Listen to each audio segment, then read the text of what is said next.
இன்றைக்கு ஆட்டத்தின்னு மாட்டத்தின்னு கடைசி நேரத்தில் இன்றைக்கு போலீஸ்காரர்களையும் தின்னுகின்ற நிலைமைக்கு அல்லது கொள்ளுகின்ற நிலைமைக்கு இன்றைக்கு இந்த மாப்பியாக்களுடைய செயற்பாடு வந்திருக்கு. அமைச்சர் சந்திரசேகரன் அவர்களே, ஆட்டை திண்டு மாட்டை திண்டு போலீசாரையே திண்டு விட்டீர்கள் என்று விழித்த போதுதான் தெரிகிறது நீங்கள் இதுவரை வடமாகாண மக்களை மனிதராக எண்ணவில்லை.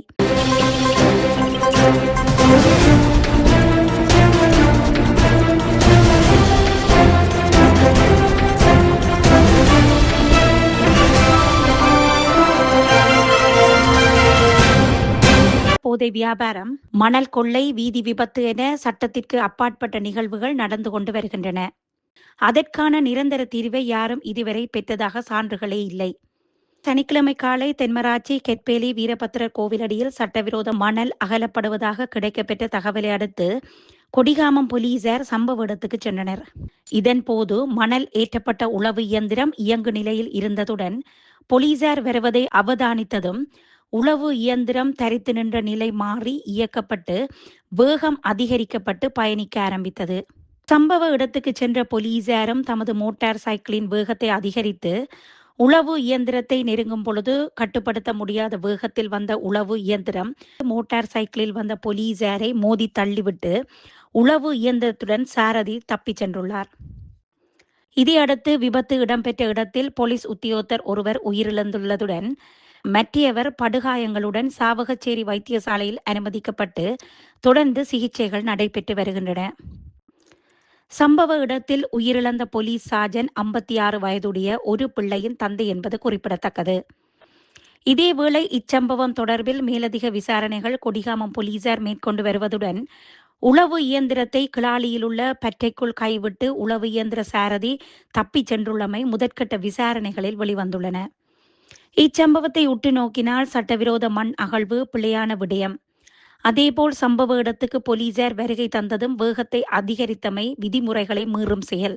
இதற்கப்பால் துரத்தி வந்த போலீசாரை மோதிவிட்டு தப்பிச் சென்றமை மன்னிக்க முடியாத குற்றம். இந்த துன்பியல் சம்பவத்துக்கு நீதியான விசாரணை நடைபெற்று குற்றவாளிகள் தண்டிக்கப்பட வேண்டும். இதில் எவ்வித மாற்று கருத்துக்கும் இடமில்லை. ஆனால் இந்த சம்பவம் மட்டும் வடமாகாணத்தில் பதிவான முதல் சம்பவம் அல்ல. சரியாக ஒரு வாரத்துக்கு முன் அம்மாவும் மகளும் இதே மணல் மாஃபியாக்களால் பலியெடுக்கப்பட்டார்கள். அதன்பின் பாதசாரை கடவையில் வயோதிபரை மோதிவிட்டு தப்பிச் சென்ற டிப்பர் இதுவரை பிடிபடவில்லை.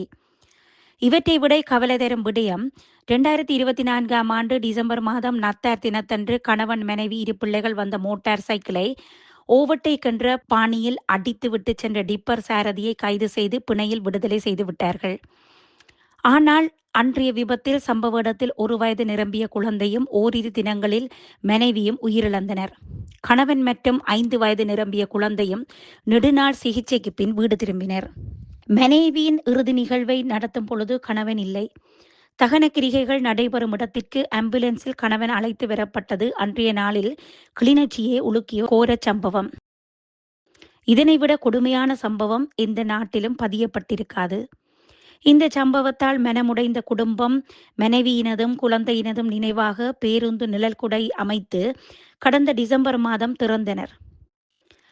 அதனை திறந்து வைத்தது கூட அந்த விபத்தில் படுகாயமடைந்த பாதிக்கப்பட்ட மகளும் தந்தையும். இந்த பேருந்து நிழற்குடையை தாண்டி செல்பவர்கள் மனதில் எப்பொழுதும் வேகம், ஓவர்டேக், மது, போதை என்ற உணர்வுகள் வெளிப்பட வேண்டும் என்று துறக்கப்பட்டிருக்கிறது. இந்த சம்பவம் இடம்பெற்று 3 மாதங்களுக்குள் விபத்தை ஏற்படுத்திய சாரதி வெளியில் வந்து அதே பச்சை நிற டிப்பர் இன்று வரை இந்த வீதியால் அதே சாரதியுடன் பயணிக்கிறது.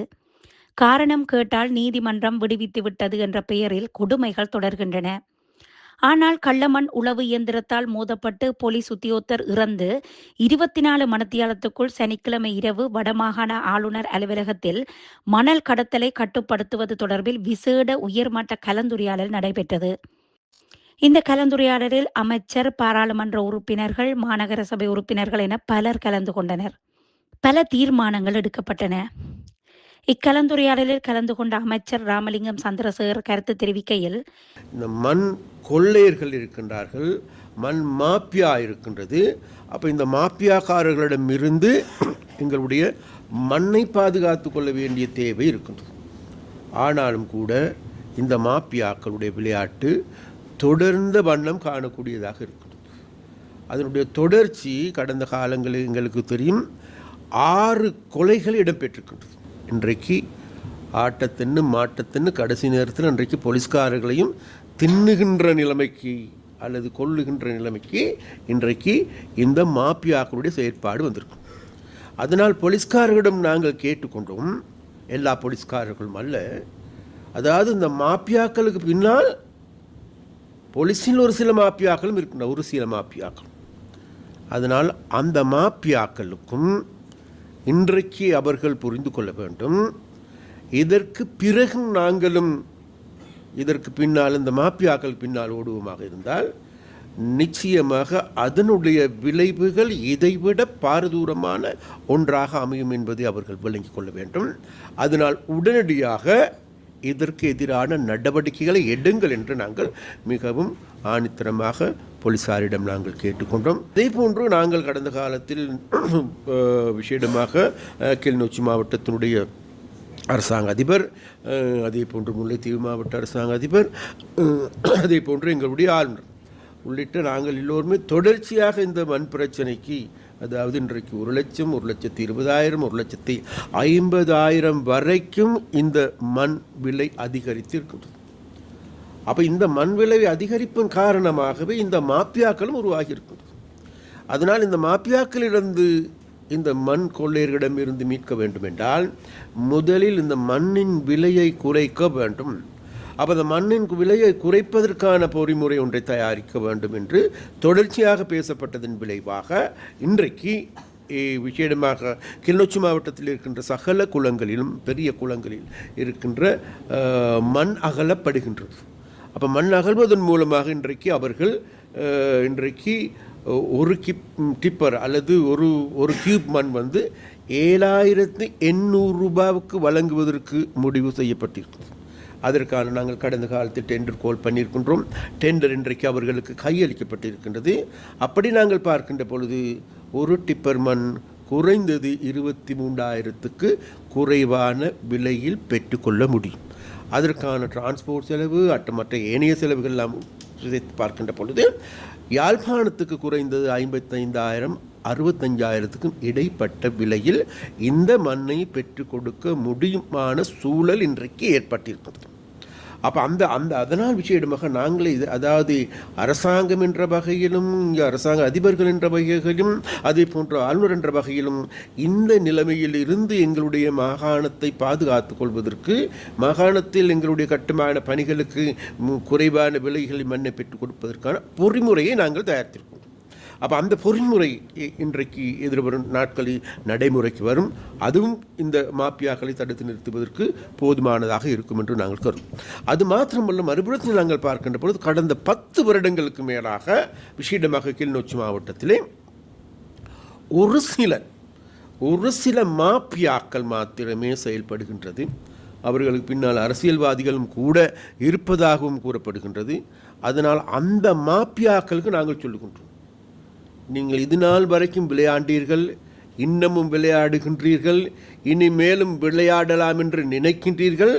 உங்களுக்கான சட்ட ரீதியான நடவடிக்கையும் எதிர்வரும் காலங்களில் வலுப்பெற போகின்றது. ஆட்டை தின்று மாட்டை தின்று இன்று போலீசாரை தின்று விட்டார்கள் மணல் கொள்ளையர்கள் என்றார். போலீசாரை மனிதன் என்று கருதும் அமைச்சர் சந்திரசேகரன் இவ்வளவு காலமும் இந்த மண் மாஃபியாவால் டிப்பர் இறப்புகள் தொடர்வதை காணவில்லையா?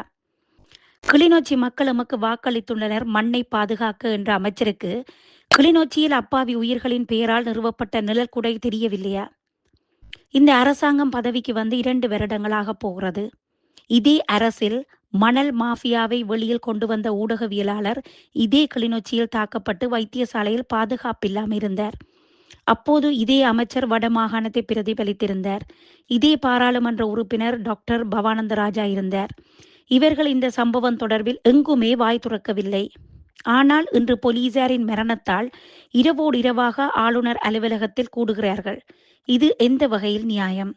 அமைச்சர் சந்திரசேகரன் அவர்களே, ஆட்டை திண்டு மாட்டை திண்டு போலீசாரையே திண்டு விட்டீர்கள் என்று விழித்த போதுதான் தெரிகிறது நீங்கள் இதுவரை வடமாகாண மக்களை மனிதராக எண்ணவில்லை, எங்களையும் மிருகங்களாகவே பார்த்திருக்கிறீர்கள்.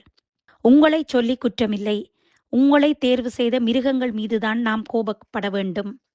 உங்கள் கூட்டம் நடந்த நேரத்துக்கு சற்று முன்னர் வடமராட்சி கிழக்கு கட்டைக்காட்டு பகுதியில் லீசிங் கட்டவில்லை என கூறி லீசிங் நிறுவன உறுப்பினர்களுடன் மருதங்கேணி உப போலீஸ் அதிகாரி திசாநாயக்கா சம்பந்தப்பட்ட வீட்டுக்கு சென்று லீசிங் தொகை ஏன் கட்டவில்லை, லீசிங் தொகையை கட்ட முடியாவிட்டால் உளவு இயந்திரத்தை லீசிங் கம்பெனியில் ஒப்படைத்து விடுங்கள், இல்லையேல் உன்னையும் உன் குடும்பத்தையும் போதைப்பொருள் குற்றச்சாட்டில் கைது செய்து சிறையில் அடைப்பேன் என ஒரு பெண்ணை மிரட்டியுள்ளார்.